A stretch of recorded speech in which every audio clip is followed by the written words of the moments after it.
Okay, so let's talk recovery for a tummy tuck. So in general, the first 10 days to 14 days after a tummy tuck, patients have the most discomfort. They have drains. They're often wearing dressings that are a little bit different than what they're going to wear for the following couple weeks. And so most patients are home from work at that point and they're just recovering at home.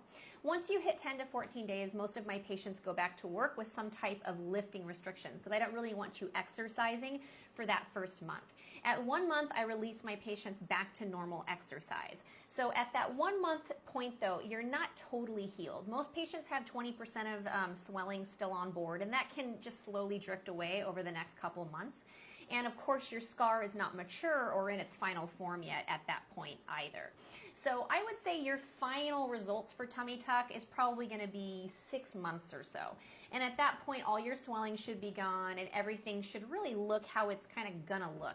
The only caveat being is some scars are a little slower to mature and you might give them an additional 6 months to a year to get where we need them to go. So that's kind of the typical timeline of tummy tuck healing.